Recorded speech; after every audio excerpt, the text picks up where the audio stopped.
ज्योतिषाम पतये नमः। मित्रों, आप सभी का इस मेसो ओपन ऑनलाइन कोर्स के अंतर्गत हम हार्दिक अभिनंदन और स्वागत करते हैं। जैसा कि आप जानते हैं, यह द्वितीय सप्ताह का प्रथम पाठ है, जिस पाठ का शीर्षक है द्वादश भाव विचार एवं ग्रहों के पर्याय नाम।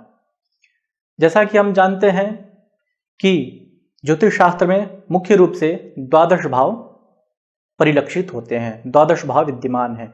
वस्तुतः भाव एक ऐसी स्थिति है जिसके आधार पर ही राशियों और ग्रहों का संयोग होता है, और इसी संयोग के आधार पर भाव, राशि और ग्रहों के परस्पर सामंजस्य के वशीभूत ही हम शुभाशुभ फलों का अध्ययन करते हैं।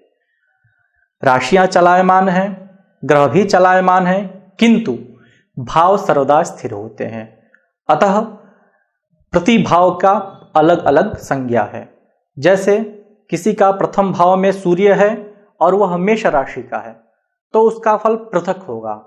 और किसी का मेष लग्न है, सिंह लग्न है, वृष लग्न है अथवा कोई भी लग्न है और उसमें यदि सूर्य है तो उसका फल पृथक होगा।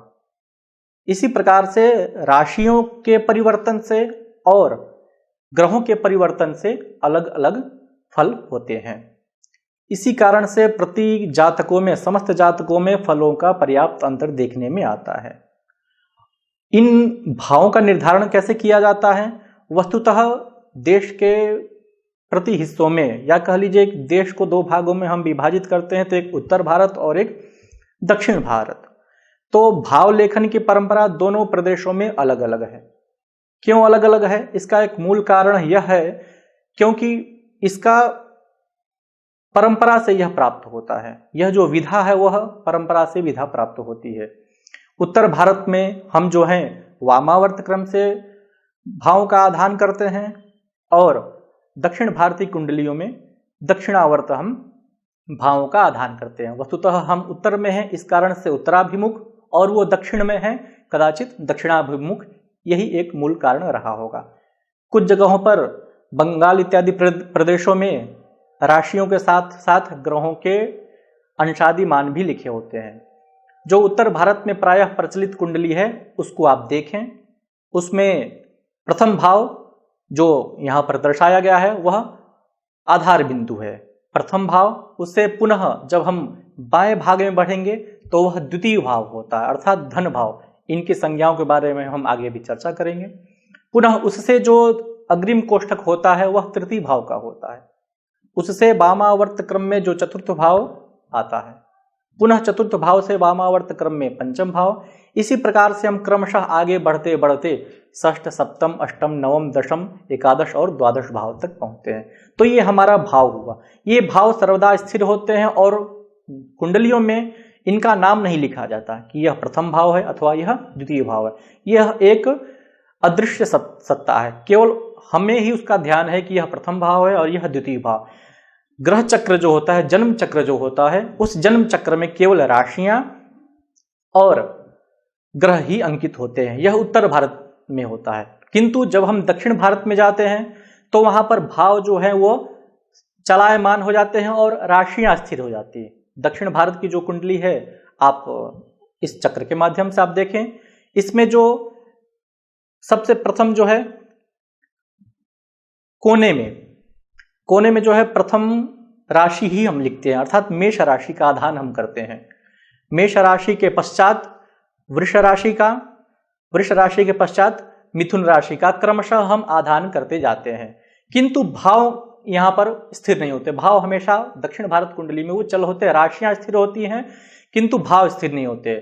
जिस स्थान पर लग्न होता है वहां पर लग्न से हम सूचित कर देते हैं और उसी को प्रथम भाव मान लेते हैं। जैसे इस चक्र में वर्णित है, देखिए कन्या लग्न, वहां पर जहां पर 6 संख्या अंकित है उस संख्या में लग्न लिखा हुआ, अर्थात यह प्रथम भाव है। और इस द्वितीय भाव इसका क्या पड़ेगा? तो षष्ठ से जो अग्रिम होगा वह द्वितीय भाव होगा, पुनः उससे जो अग्रिम होगा वह तृतीय भाव, अर्थात दक्षिणावर्त क्रम से। फिर चतुर्थ भाव, पंचम भाव, इस क्रम से भाव का हम आधान दक्षिण भारत में करते हैं। वहां पर राशियां स्थिर हैं किंतु भाव स्थिर नहीं, भाव चलायमान है। जहां पर लग्न होता है उसको हम प्रथम भाव कल्पना करके आगे बढ़ते जाते हैं। इस प्रकार से अनेक अनेक परंपराओं से प्राप्त जो है प्रति प्रदेशों में अलग अलग चक्र लेखन की विधा है। अतः जिस स्थान का जो व्यक्ति है वह अपने स्थानीय स्थान से चक्रों का अध्ययन करे और इस प्रकार से आगे अपने शास्त्र का अध्ययन करता रहे। पुनः इस पाठ के उद्देश्य क्या है, जिसको पढ़ करके आप अपने ज्ञान का अभिवर्धन कर सकेंगे। तो पहला उद्देश्य जो है कि द्वादश भावों से विविध विचारणीय विषयों के बारे में जान सकेंगे। हम द्वादश भाव की कल्पना ही क्यों करते हैं और उन द्वादश भावों का प्रयोजन क्या है, द्वादश भाव से क्या क्या विषय हम जान सकते हैं, इन सारे विषयों में आप दक्ष हो सकेंगे। पुनः द्वादश भावों की विविध संज्ञाओं के विषय में भिज्ञ हो सकेंगे, अर्थात उसके बारे में आप जान सकेंगे। एक तो लग्नादि है, पुनः उसके बाद तन्वादि भाव भी हैं, अर्थात उन्हीं के पर्यायवाची शब्द है जिनको हम अनेक नामों से समझते हैं अथवा जानते हैं। अतः इन विविध संज्ञाओं के बारे में भी आप जान सकेंगे। पुनः इस पाठ का जो तृतीय उद्देश्य है भावों की विविध संज्ञाओं के औचित्य के बारे में, जैसे अनेक संज्ञाएं हैं उनका वर्तमान समय में उपयोग क्या है अथवा उसकी प्रासंगिकता क्या है, इसके बारे में आप जान सकेंगे। अंत उद्देश्य जो इस पाठ का है वह है ग्रहों के पर्यायवाची शब्दों से सुपरिचित हो सकेंगे। हम जानते हैं कि एक ही शब्द के अनेक अर्थ होते हैं और प्रति शब्द अपने अपने अर्थों को समाविष्ट किए हुए होते हैं। उन शब्दों का अर्थ क्या होता है, किस अर्थ में वह विशेष शब्द ही प्रयुक्त होता है, अन्य अर्थों में नहीं, इन सभी के बारे में आप जान सकेंगे। अतः ये इस पाठ का उद्देश्य है। पुनः इस पाठ का जो प्रथम श्लोक है उस श्लोक को हम देखते हैं कि इस श्लोक में वराह मिहिर ने क्या कहा है। तो जो श्लोक संबंधित है वह द्वादश भावों की संज्ञाएं एवं उपचय तथा अनुपचय विचार से संबंधित है, अर्थात द्वादश भावों की क्या क्या संज्ञाएं हैं, कौन सा भाव उपचय का बोधक होता है और कौन सा भाव अनुपचय का। तो हम श्लोक देखते हैं। श्लोक इस प्रकार है। होरादयस्तनु कुटुंब सहोत्थ बंधु पुत्रारि पत्नी मरणानि शुभास्पदायाः ऋष्भाख्यमित्युपचयान्यरि कर्म लाभ दुश्चिक्य संगीत गृहाणि न नित्य मेके। यह भाव का श्लोक है, अर्थात होरादय क्रमशः इसको प्रारंभ किया गया है। होरादय अर्थात लग्नादि। जो भाव लेखन की पद्धति है उसमें हम प्रथम बिंदु को ही लग्न कल्पित करें। लग्न क्या है, लग्न जो है गणितागत होता है। वस्तुतः लग्न की परिभाषा है कि क्रांति वृत्त का वह भाग पूर्व क्षितिज में जहां पर लगता है वह लग्न होता है। इसकी विधा अनेक प्रकार से वर्णित है, अन्य शास्त्रों में आप उसको देख सकते हैं। उसकी गणितीय विधि क्या है, उस गणितीय विधि का अध्ययन करने के पश्चात ही आप उसको यथाक्रम संयोजित रख सकते हैं। जो हम लग्न साधन करते हैं वह लग्न होता है और वह मध्य लग्न होता है, अर्थात उससे पूर्व 15 अंश से ही उस भाव का प्रारंभ हो जाता है और उससे 15 अंश पश्चात वह लग्न की सत्ता विद्यमान रहती है।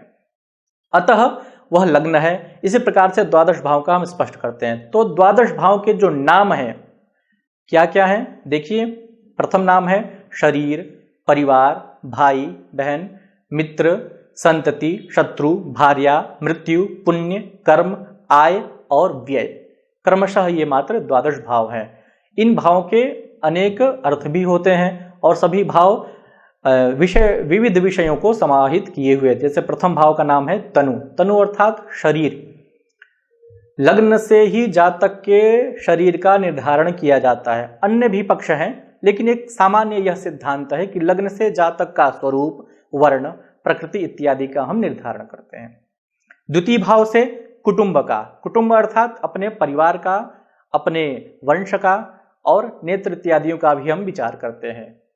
तृतीय भाव से भाई बहन का, पराक्रम का इत्यादि चीजों का हम तृतीय भाव से विचार करते हैं। कैसे विचार करेंगे, तो उस भाव में पड़े हुए ग्रह और राशियों और उनके ऊपर पड़ने वाली दृष्टियों से होता है। इसी प्रकार से चतुर्थ भाव, पंचम भाव, षष्ठ, सप्तम भाव क्रमशः आपको इस चक्र में दर्शाए गए हैं।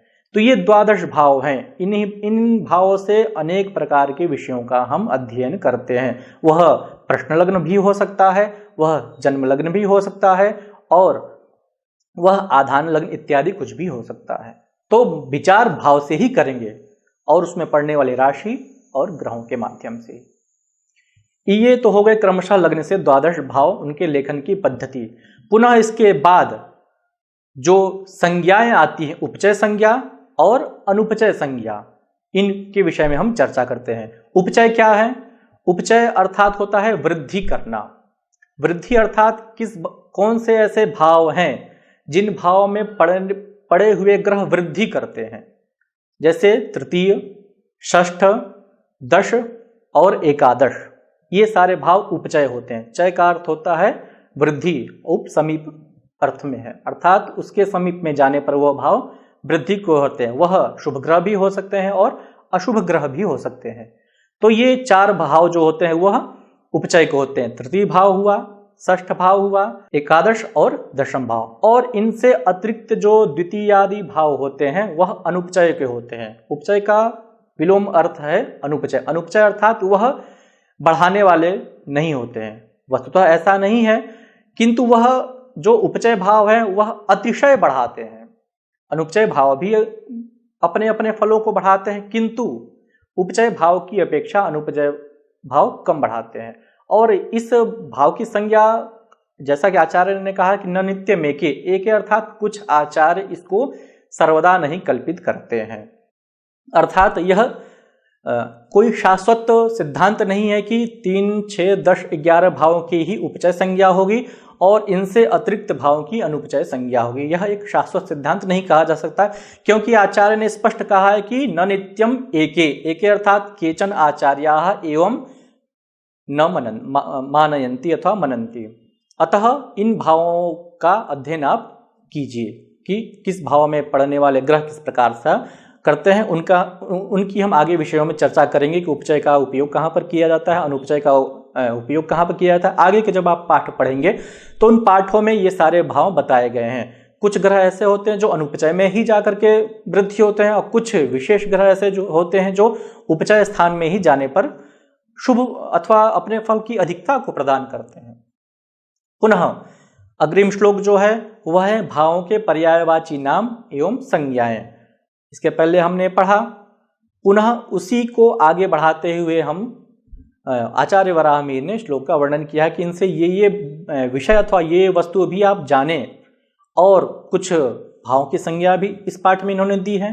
तो श्लोक किस प्रकार से है देखते हैं। कल्पस्वविक्रम गृह प्रतिभाक्षतानि चित्तोत्थरंध्र गुरुमान भवव्ययानि लग्नात् चतुर्थ निधने चतुरस्र संज्ञे द्यूनम च सप्तम गृहम दशमर्क्षम आज्ञा। ये भी लग्नादि प्रारंभ करके अन्य भावों की संज्ञा इन्होंने दी हुई हैं। क्रमशः इस में जो वर्णित है वह है कल्प, अर्थात प्रथम भाव की क्या संज्ञा है वह कल्प है। द्वितीय भाव की संज्ञा स्व, तृतीय भाव की संज्ञा है विक्रम, चतुर्थ की गृह, पंचम की प्रतिभा, षष्ठ की क्षत, सप्तम की चित्तोत्थ, अष्टम की रंध्र, नवम की गुरु, दशम की मान, एकादश की भव, और द्वादश भाव की जो संज्ञा है वह व्यय नाम से परिलक्षित होती है। इन्हीं भावों के द्वारा ही हम सारे विषयों का अध्ययन करते हैं। जैसे कल्प, कल्प अर्थात यहाँ पर यह एक शक्ति का बोधक है। कल्प अर्थात शक्ति, स्व अर्थात अपने बंधु बांधव अथवा स्व का अर्थ धन भी कुछ आचार्यों ने स्वीकार किया है। विक्रम, विक्रम अर्थात पराक्रम, गृह आप जानते ही हैं घर परिवार इत्यादि। पंचम है प्रतिभा, पंचम भाव से प्रतिभा का आकलन किया जाता है अथवा प्रतिभा का निर्धारण पंचम भाव से किया जाता है।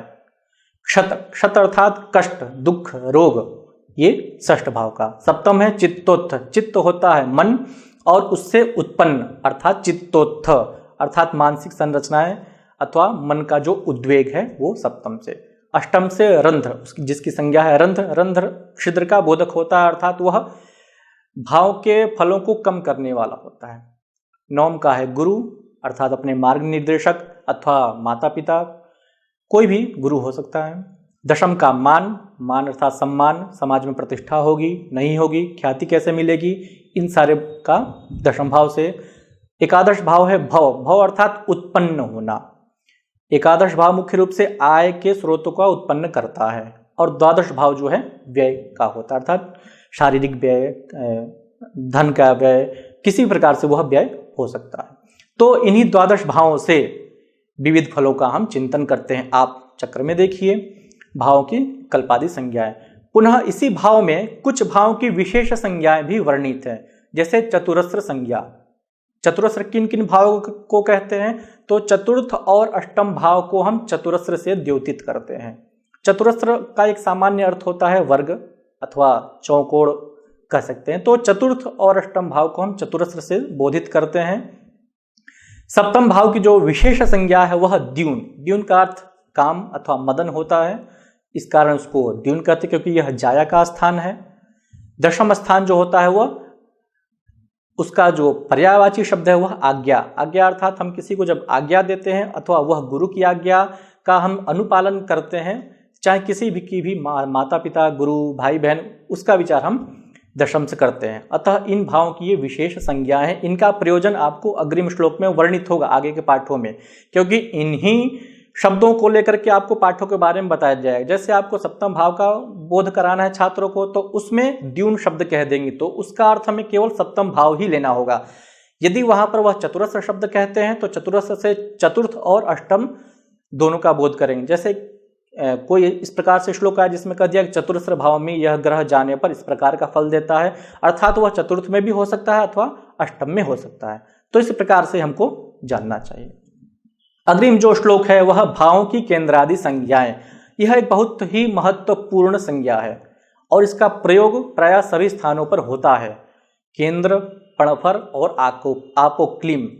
वस्तुतः यह नाम जो है केंद्र, पणफर और आपोक्लिम, यह परवर्ती यूनानी इत्यादि देशों का कहा जाता है, क्योंकि इसका कोई शाब्दिक अर्थ द्योतित नहीं होता।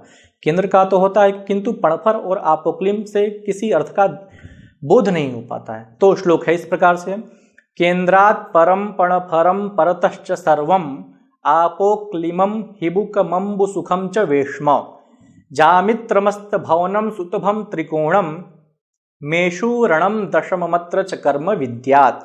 विद्यात् अर्थात जानीयात्। तर्हि केंद्रात् परम पणफरम अर्थात केंद्र के पश्चात पड़ने वाले स्थान को हम पणफर कहते हैं।